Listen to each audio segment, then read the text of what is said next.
Today is World Sleep Day. This year's theme is making sleep a health priority, and it sounds like the Aussie experience is a mixed bag. I just head on the pillow and I'm out like a light. The first thing to go when I'm busy or stressed is my sleep. I become grumpy, I'm irritable. I have a really bad sleep pattern, but I'm aware of it. I often wake up at 4 a.m. I go to bed and I just fall asleep. Going to work and having activities and having to go straight to bed can be a bit of a pain in the arse.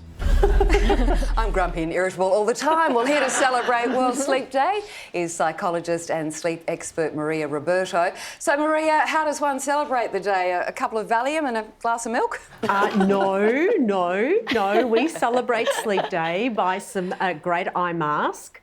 We celebrate by a good teddy, fluffy slippers, pyjamas, getting comfortable, snuggling. There's nothing like a good snuggle. I'm feeling sleepy already just listening to that. So why do we need a special day to celebrate sleep? I mean, there's a day for everything these days, but why sleep? Because we are exhausted. We are so tired as a nation, and we are constantly on, we're constantly wired. We are forever checking phones, we have work tasks. And the one thing that we do is that we negotiate our sleep. It's one of the areas that we tend to compromise first before anything else. Oh, sorry, wasn't paying attention. Checking my phone. I know a lot of people want this question answered. What is the right amount of sleep, though? Well, look, it really varies, depending on how old you are. So for children, they need about 10 hours of sleep because they're so busy growing and they're so busy on playgrounds and learning. So they need more sleep.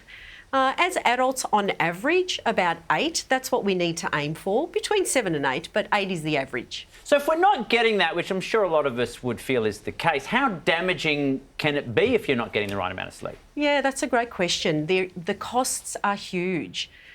There is an increase in stress. We are more likely to suffer symptoms of depression and anxiety, but also the risks are really high. We tend to make errors. We're more likely to fall, we're more likely to miss things. We have a greater delay time in response to things, but also we are more susceptible to pain. The costs are absolutely huge. Now, I'm hearing about all of these terrible things that happen if you don't get enough sleep. My biggest problem is lying in bed trying to sleep while stressing about all the things that are going to happen if I'm not sleeping enough. I mean, what can I do? That is exactly right. And you are not alone, because it is so common. And insomnia is one of those conditions that we see when we don't pay attention to sleep, when we're not paying attention to sleep hygiene.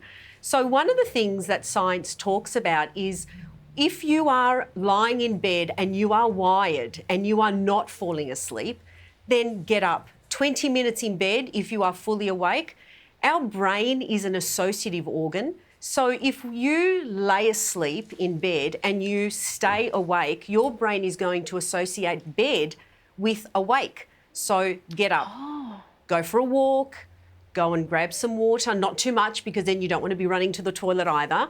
But think about ways to calm, breathing, also thinking about some nice things so that your brain isn't thinking about all the worries that are going through your mind.